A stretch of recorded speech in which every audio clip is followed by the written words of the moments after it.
इस कार्यक्रम के प्रायोजक हैं कृषि मंत्रालय, भारत सरकार।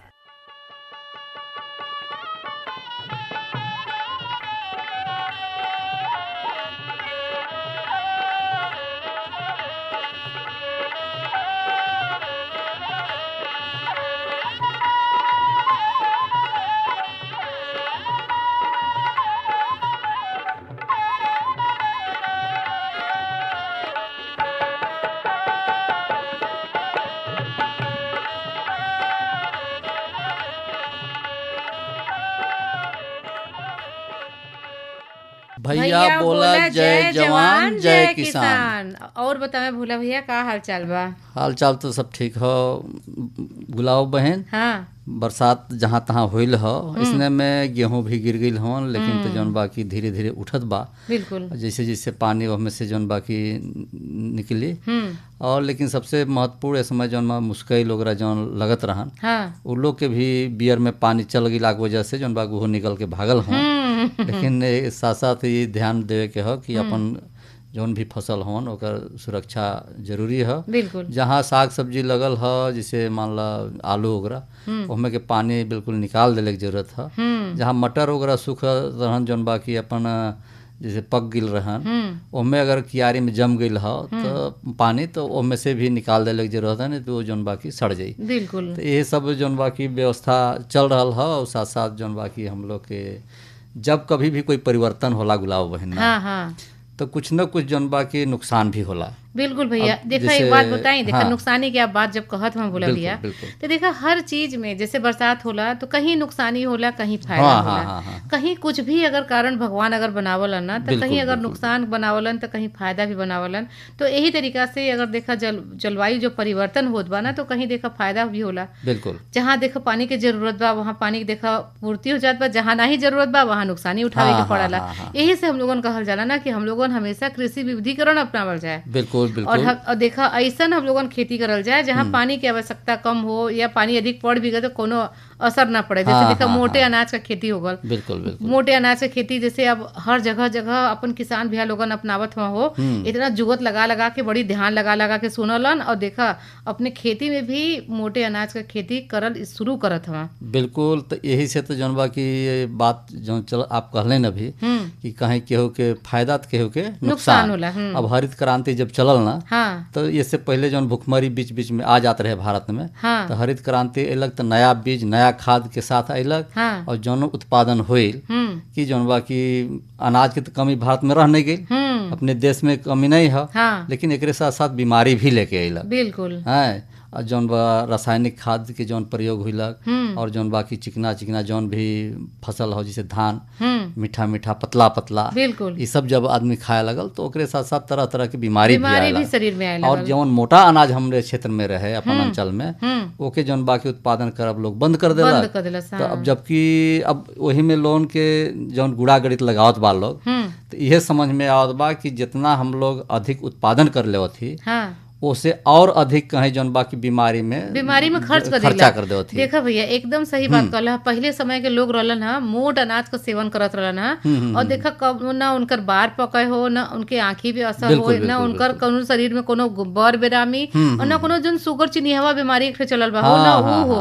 काहे कि अब डॉक्टरी अगर चल जा भोला भैया, तो डॉक्टर तो सबसे पहले यह कहत हवा कि मोटा अनाज का सेवन करें, और जितना हो सके अपन ज्वार बाजरा का रोटी खाएं, अपन मोटा अनाज मक्का का रोटी खाएं। और गेहूं को तो एकदम सीधे सीधे मना कर देते हैं कि सादा गेहूं का जो आटा होला ओकर रोटी एकदम मत खाएं। अच्छा, आज जौन बाकी अगर कोई मोटा अनाज के उत्पादन कर लेवत था, हाँ, तो ओकर बाजार में भी बड़ा बढ़िया दाम मिलत है। काहे ना मिली भैया, काहे कि ओकर अब अहमियत समझ में आवत बा ना। अब तो देखा बड़ बड़ फंक्शन होत बा भैया, तो उनमें सावा के खीर बनत बा हो।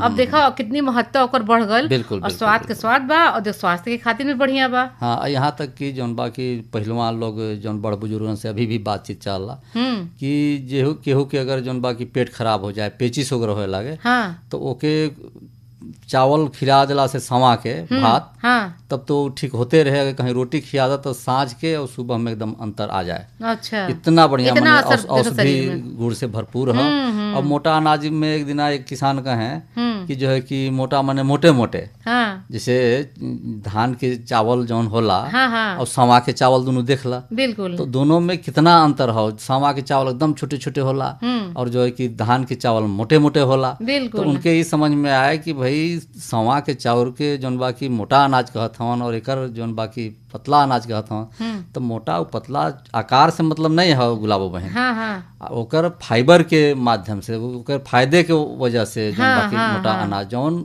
हर परिस्थिति में अनाज उत्पन्न हो जाए। जैसे पानी अगर कम से कम बरसे एकदम ओके बहुत ज्यादा हाँ, मेहनत के जरूरत नहीं मेहनत बा, के जरूरत निराई नहीं है। गुड़ाई के जरूरत नहीं बा। ओमे जोन कहल जाला ना कि बहुत ज्यादा ध्यान देवे वाला हाँ, जोन हाँ। फसल होला, तो ई अपन एक बार पानी डाल देला, देखा अपन पूरा तैयार हो जाला। हाँ, बशर्ते ओकर ध्यान ये देवे के हो कि वो गोबर के खाद में ही उत्पादन होई। हाँ ओके अगर रासायनिक दवा खाद डाल दी है तो जौन बाकी उत्पादन जल जाई, बिल्कुल। उत्पादन नहीं होई ओकर। हाँ हाँ हाँ और अगर उत्पादन हो जाए तो जौन बाकी वो फायदा नहीं करी जौन बिल्कुल। होला। स्वास्थ्य प्राकृतिक- लाभ के खातिर भी देखा मोटा अनाज भोला भैया बड़ी फायदेमंद बा। और यह भर नहीं, अपन जोन जलवायु परिवर्तन, जैसे मोटे अनाज जोन होला ना हो, कम पानी में उगावल जा सकला और साथ में जलवायु परिवर्तन के प्रति जोन लचीला भी होला। और यह भर नहीं भैया, अपन जोन भारत सरकार मोटा अनाज के उत्पादन और खपत के बढ़ावा देवे खातिर कई योजना चला रहल बा हो।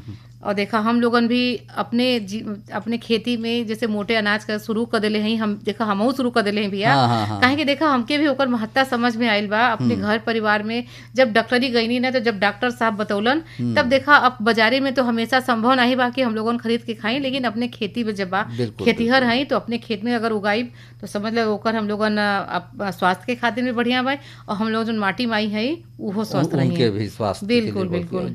चूंकि सावा वगैरह के कोदो मेड़ो मिजरी की जौन फसल के अवशेष होला वो एकदम सड़ के मिट्टी में मिल जाला, उसमें खाद भी बिल्कुल। और जौन बाकी ओकर अनाज जौन हो वो भी जौन बाकी अच्छा आज के जौन धान गेहूं हवन ओकर जौन बाकी अवशेष जौन बचत बा हाँ। वो गलत नहीं बा, हाँ। सड़ दिए नहीं रहल बिल्कुल, बा। हाँ। तो कहीं न कहीं से इतना ही कठोर चीज है हाँ। कि वही तरीके से शरीर के लिए भी फायदेमंद नहीं है। बिल्कुल। एक छोड़ करके फिर अपन जौन बाकी वही मोटा अनाज की तरफ हम लोग के झुके मुड़ाव करे के चाहिए। बिल्कुल बिल्कुल भैया बोला भैया, देखा इतना बढ़िया तो आपने बात कही हम लोगन करते हैं, लेकिन अपने देखा विशेषज्ञ भैया जौन अपन प्रगतिशील किसान भैया हो संजीत कुमार जी जायत में मक्का का व्यावसायिक खेती के तरीका से कैले हवा ना, हम तो कहब कि चलो इनकर पहले जानकारी सुनल जाए। जानकारी दियावत हो मुनई भैया अपन। अच्छा, तो बिना देर के लिए आवे इनकर जानकारी सुनल जाए। तो सुना मैं। चल किसान भाई लोग देखें, हम लोगन खेती बाड़ी से जुड़ल है और खेती बाड़ी यदि हम लोगन करत है तो हम लोगन समय के अनुसार अपन खेती करीला। काहे से कि खरीफ में खरीफ के हिसाब से, रबी में रबी के हिसाब से और जायद में जायद के हिसाब से। और कहीं न कहीं कुछ किसान भाई लोग ऐसा हुआ कि मक्का का खेती चाहे वो खरीफ हो, रबी हो या जायद हो, तीनों फसलन में करन। तो आज देखें अपने स्टूडियो में आमंत्रित कैले है संजीत कुमार भैया के, जौन की रावट्सगंज ब्लॉक के इलाही गांव का रहे वाला हवा। और आपका अपने किसानवाणी कार्यक्रम में बहुत बहुत स्वागत बा। ये बतावें कि ये समय खेती बाड़ी में का हो जाता? इसमें भैया अब हम लोग जो है रबी की जो है बुआई हो गई है और जायद के लिए तैयारी कर रहे हैं हम। जैसे हम लोग जो है मक्का की खेती करते हैं, मक्का की खेती के लिए अब खेत की जुताई, उसके बाद पलेवा और फिर उसकी बुआई की तैयारी हम लोग करते हैं। अच्छा संजीत भैया, जो ने खेत में खास तौर से गर्मी में मक्का की खेती आप लोगन करी हैं जायद में, तो वो खेत पहले ही से छोड़ले रहना कि नहीं उनमें कुछ बुआई होला? इस समय जो हम लोग धान कटाई के बाद उसको जो छोड़ देते हैं, अच्छी से जुताई करते हैं। जुताई के बाद उसको पलेवा कर देते हैं। जब फिर वो खेत जब पक जाता है तो उसमें जो है हम लोग यही फरवरी के लास्ट में या मार्च के शुरू सप्ताह में हम लोग जो है मक्के की बुआई करते हैं। अच्छा संजीत भैया, मक्का में कौन ऐसा प्रजाति बा जौने का चयन आप लोगन करला? मक्का में भैया हम लोग जो है हाइब्रिड किस्म के जो है मक्का की बुआई हम लोग करते हैं। अच्छा। हाँ, जैसे कि जो है जो देसी किस्म है इसमें जो है पैदावार की उत्पादकता जो है कम है, और जो हाइब्रिड है उसमें जो है उत्पादकता बहुत अच्छी है। अच्छी अच्छी कंपनियां इस समय मार्केट में आ गई हैं। किसी भी अच्छी कंपनी जो विश्वसनीय दुकान है उसी से हम लोग लाते हैं और बुआई करते हैं। अच्छा, खेत का तैयारी कौने हिसाब से बुआई के पहले आप लोगन करला? बुआई के पहले भैया खेत की हम लोग पहले तो अच्छी तरह से जुताई कर देते हैं। हाँ हाँ। और समय पर्याप्त रहता है इसमें, उसके लिए पलेवा कर देते हैं। पलेवा करने के बाद जो उसमें जो घास फूस निकलती है उसके बाद फिर एक बार जो है हम लोग जुताई करके रोटावेटर चला देते हैं। और जब रोटावेटर चलाते हैं उसी समय जो है, जब बुआई के थोड़ा सा पहले हम लोग उसमें खाद का भी छिड़काव भी कर देते हैं। अच्छा, ये बताओ कि जब आप लोगन बुआई करन तो कूड़ के माध्यम से करना कि नहीं ऐसे ही छिटकवा विधि से कर देना? नहीं, जब भैया इस समय जो है मार्केट में जो हाइब्रिड की बीज है इतनी महंगी है कि आप जो है छिटकवा विधि से करेंगे तो आपका जो है लागत बहुत बढ़ जाएगी। इसलिए हम लोग उसमें मेड़ से ही बनाते हैं, मेड़ बना के उस पर जो बुआई करते हैं और उसका उत्पादकता इससे कई गुना अच्छा है। अच्छा, जैसे बुआई के समय एक बात का विशेष ध्यान देना अपन किसान भाई लोग कि लाइन से लाइन, पंक्ति से पंक्ति का दूरी आप लोगन माने पौध से पौध का दूरी या लाइन से लाइन का दूरी का रखना? भैया कम से कम जो है लाइन से लाइन की दूरी कम से कम 2 फीट और पेड़ से पेड़ की दूरी कम से कम 8 से और 9 इंच के बीच होना चाहिए। अच्छा। ताकि उसमें पर्याप्त हवा और धूप लग सके। और बुआई के समय विशेष ध्यान से देना चाहिए भैया भाई लोग कि इसमें जो है कतार की कतार जो है आप पूरब से पश्चिम बनाएं। पूरब से पश्चिम बनाने से कि आपका जो है वातावरण का धूप और प्रकाश भी अच्छी तरीके से आएगा। और साथ में जैसे अब अगर सिंचाई करते हैं किसी भी तरह से अगर पश्चिमा हवा चलता है तो उसमें प्रभाव कम पड़ता है। अच्छा अच्छा, तो ये से माने पूरब पश्चिम माने बुआई हाँ, करे लाइनिंग पूरब और पश्चिम ही करनी चाहिए। बिल्कुल बिल्कुल। अच्छा, जैसे बुआई के बाद अक्सर देखल जाला कि सिंचाई होती या तो खड़ पतवार का भी समस्या आवल है, तो खड़ पतवार भी उग जाला? खड़ पतवार भी उगता है तो आप आजकल तो भैया मशीन आ गई हैं बीच में से, अगर उतना जगह है तो उसमें आप मशीन चला के जो है उसमें मिट्टी भी चढ़ जाएगी और घास भी जो उसमें दब जाएंगे और सड़ जाएंगे। अच्छा। और जो थोड़ा बहुत जो बचता है हम लोग का उसमें जो है लेबर लगा के साफ करा देते हैं। अच्छा, निराई गुड़ाई भी करावे के पड़ा तो गुड़ाई मशीन से हो जाला कि मजदूर के माध्यम से करावे के पड़ाला? नहीं भैया, अब तो मशीन आ गई हैं, छोटी छोटी मशीन मार्केट में आ गई हैं गुड़ाई के लिए। जब आप कतार से कतार बनाते हैं तो बीच में मशीन चला देते हैं और जो मेड़ पे थोड़ा बहुत जो बचती हैं घासें उसको हाथ से हम लोग निकाल देते हैं। अच्छा जी भैया। अच्छा, एक चीज़ और जानल चाह संजीत कुमार भैया आपसे, आपके अनुभव के आधार पर, कि उर्वरक प्रबंधन आप लोगन कैसे कराना? जी, हो सके तो अगर हम लोगों के पास थोड़ा बहुत गोबर है, गोबर जो है हम लोग जो जुताई के पहले उसमें छिड़का देते हैं और उसके बाद जुताई कर देते हैं। साथ में रासायनिक खाद डालते हैं, जो भी यूरिया है जैसे, तो हम लोग प्रति एकड़ के हिसाब से 1 बोरी यूरिया DAP और 25 से 30 किलो जो है यूरिया और उसमें थोड़ा पोटास भी डालते हैं 20 किलो लगभग। अच्छा अच्छा, प्रति एकड़। अच्छा, पोटास काहे बदे डालना आप लोग? पोटास का जो मुख्य रूप से है जो उसकी तना है जो मजबूती के लिए और दाने में चमक हो जाता है। अगर आप डालिए खेत में देखिए उसका प्रभाव पड़ता है, जो दाना है उसमें बढ़िया लेगा और उसमें चमक रहेगा। अच्छा संजीत कुमार भैया, सिंचाई चूँकि गर्मी का दिन रहला तो सिंचाई कितना कितना दिन पर करे के पड़ाला? सिंचाई तो मौसम के हिसाब से, लेकिन सिंचाई भैया इसमें बहुत हल्का देना चाहिए। पानी ज़्यादा देंगे तो पौधा जो गिरने की संभावना ज़्यादा हो जाती है और विकास भी रुक जाता है। अच्छा। इसीलिए भैया फसल में जब पानी जब मेड़ बना देते हैं तो उसी नाली में जो है हल्की सिंचाई करें। हाँ, बस नमी बनी रहे। अच्छा, तो कई दिन पर खास तौर से जब तापमान ज़्यादा बढ़ जात हुई तो सिंचाई करे के पड़त हुई? शुरुआती में तो हम लोग जो है हफ्ते 10 दिन पर करते हैं, लेकिन बाद में जो है 4 दिन 5 दिन पर जो आपकी जो है नमी जब खत्म होने लगती है तो उस समय, और विशेष रूप से भैया जब उसमें दाना बनने लगे पुष्पावस्था में, उसमें सिंचाई जो है उसमें नमी बराबर होनी चाहिए ताकि उसमें दाना अच्छे से ले। अच्छा जी, तो वो समय माने पानी देवे को जरूर चाहिए। हाँ। अच्छा संजीत कुमार भैया, ये जौन आपका फसल बा मक्का का, चूँकि प्रत्येक फसल में रोग जोग का समस्या आवल है, तो मक्का में भी रोग जोग लगाला? जी भैया, थोड़ा बहुत इसमें रोग भी लगता है। अगर मान लीजिए शुरुआत में आपके खेत में जो है कुछ कीड़े मकोड़े की समस्या है तो हम लोग जुताई के समय ही 2 से 3 किलो फिप्रोनिल जो है प्रति एकड़ डाल देते हैं।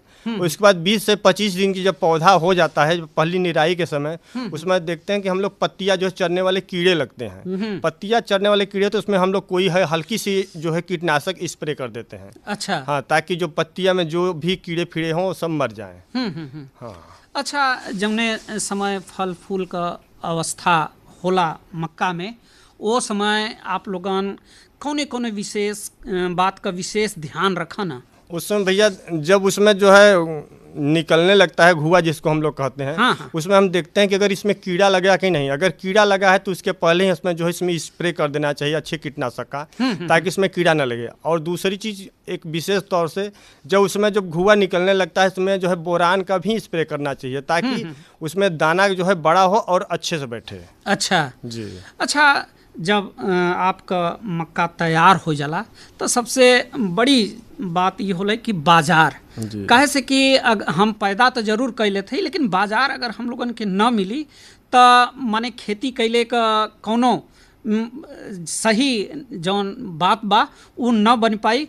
बाजार बदे आप लोगन कहाँ जाना? बाजार के लिए तो हम लोग के पास में 3 मंडियाँ हैं।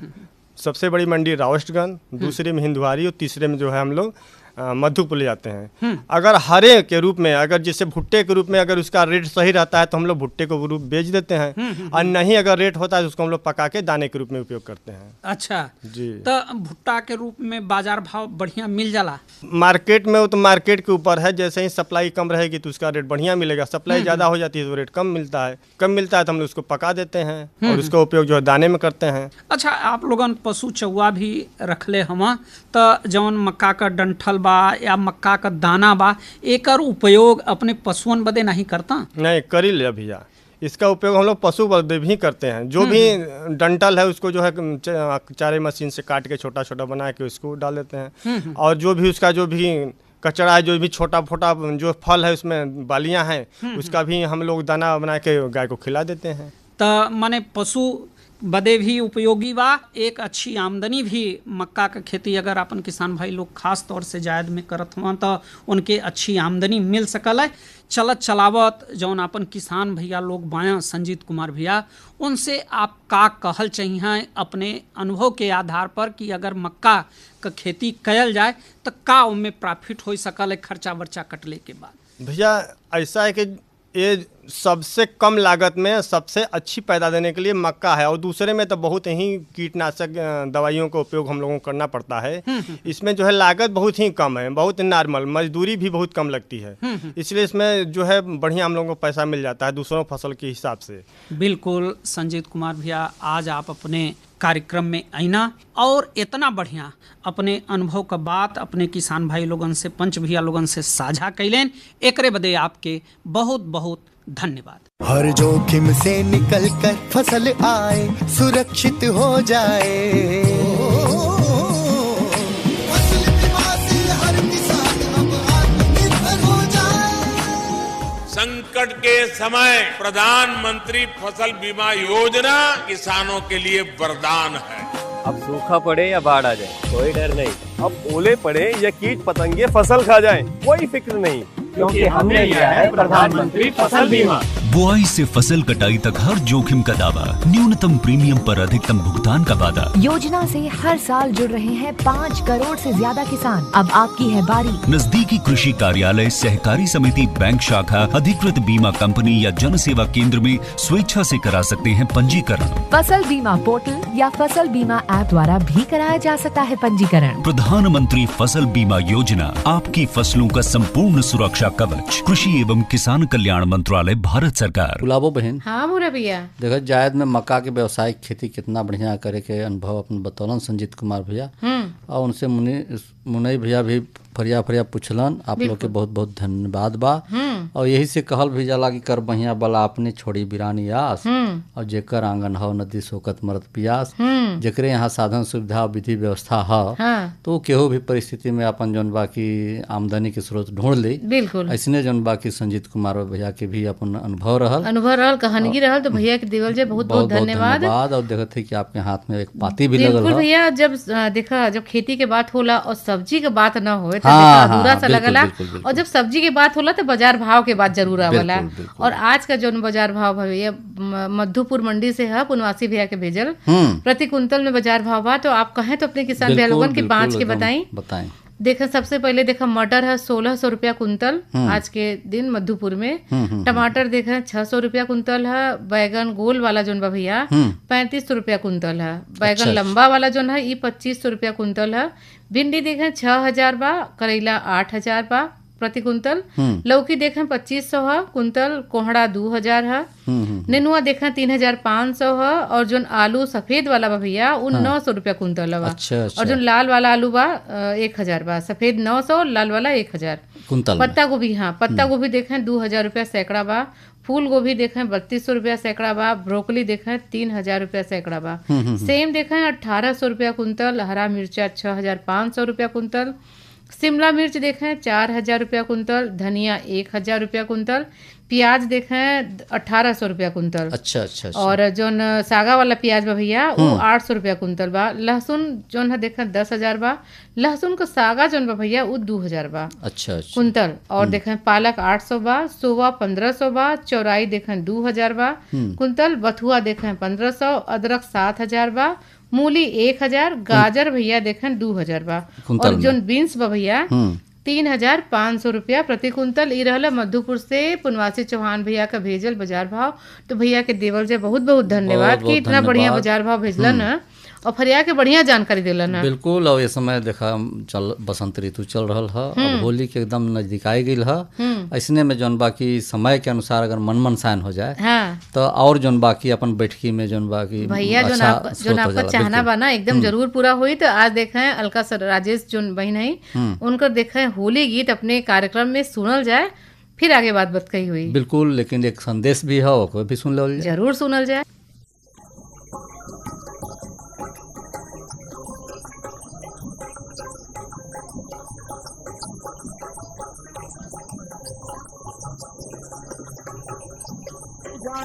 बालन की टोली संग में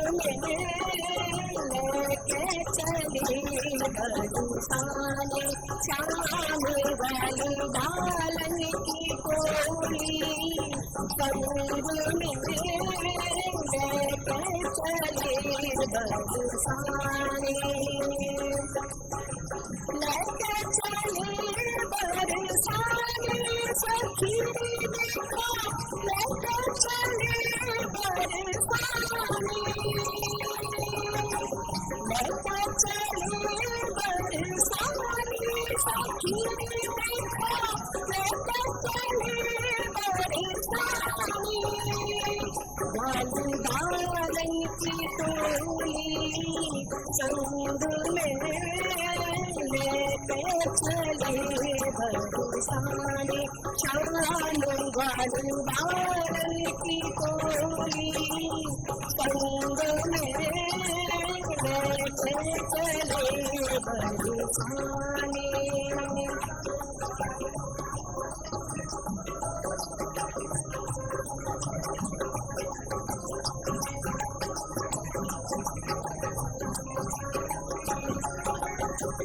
रंग महल तेरा भी आई, रंग महल तेरा भी आई, गली गली धूम मचाई, गली गली धूम मचाई, हमारी पिचकारी हमारी पिचकारी भर भर अंगड़ी लेके चले बरसाने शाम हमारी पिचकारी भर भर अंगड़ी लेके चले बरसाने शाम वाली बालन की टोली संग में लेके चले बरसाने।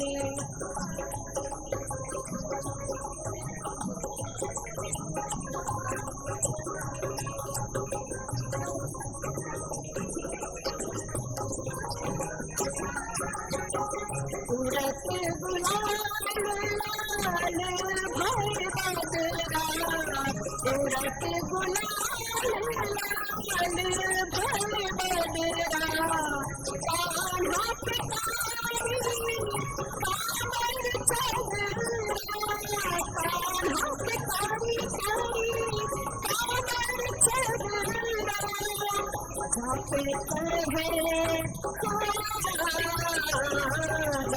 चढ़े दूजा रंगेरी लेके चले बरसाने शाम जब चढ़े दूजा रंगेरी लेके चले बरसाने शाम गल बालन की टोली संग में लेके चले बरसाने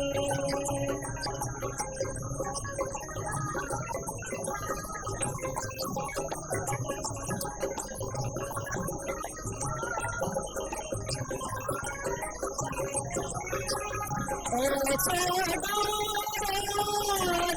केसरिया ऐसा रंग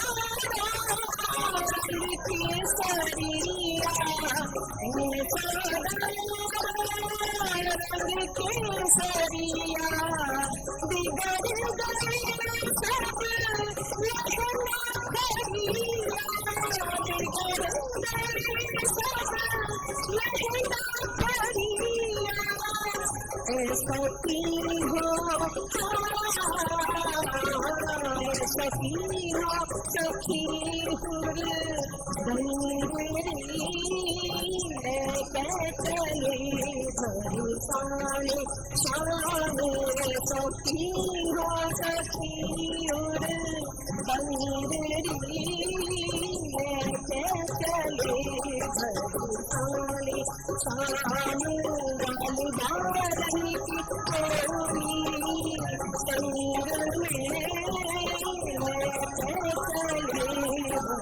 बरसाने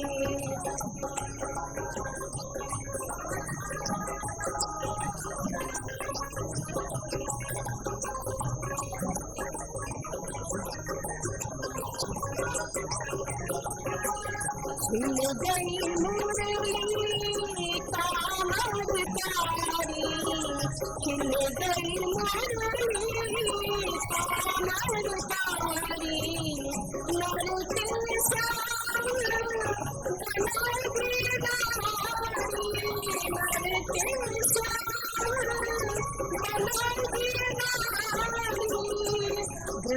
ब्रजगौरी ब्रजगौरी देख भई डंगरी लेके चले बरसाने शाम ब्रजगौरी देख भई डंगरी लेके चले बरसाने शाम गल बालन की टोली संग में लेके चले बरसाने शाम अरे अरे अरे क्या कर रहा है? इधर इधर इधर हम बोल रहे हैं तेरे बीजू का उतला बोल रहा है? पक्षियों से तो हम खेत को बचा लेते हैं, पर इन घातक रसायनों से कैसे बचाएं? मतलब? देख बेटा, तू जो ये अंधाधुंध रसायन मिलाता है ना, मिट्टी की सेहत बिगड़ने लगी है। और जब माटी ही कमजोर पड़ जाएगी तो उपज कैसे सेहतमंद होगी? अरे पहले ऐसा नहीं था। पूछना अपने बड़े बुजुर्गों से, कैसे फसल लहलहाती थी, शुद्धता झलकती थी। हाँ, माटी भी तंदुरुस्त और लोग भी। पहली वाली बात कहा, पर अब तो सब यही डाले हैं। सब नहीं, आज भी लाखों जागरूक किसान परंपरागत विधि से फसल उगा रहे हैं। खर्चा कम और उपज की कीमत भी बेहतर पा रहे हैं। सच है? रे बेटे, एक्सपीरियंस से बता रहे हैं, धूप में बाल सफेद नहीं किए हैं। हाँ। ठीक है भाई, मैं भी आज से जैविक खेती शुरू करूंगा। माटी से प्रेम की परंपरा है, परंपरागत खेती। बुलावो बहन। हाँ बोला भैया। कितना बढ़िया होली गीत के साथ जौन बा की अब समापन की ओर कार्यक्रम बा हम लोग के।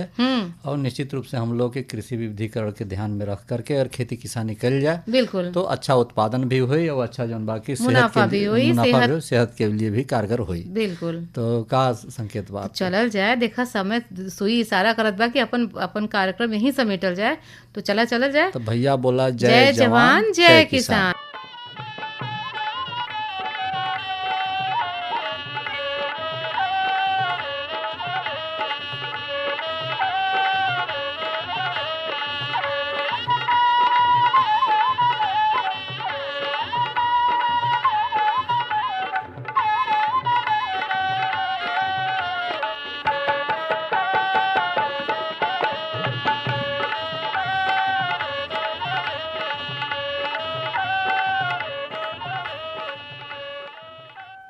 इस कार्यक्रम के प्रायोजक थे कृषि मंत्रालय भारत सरकार।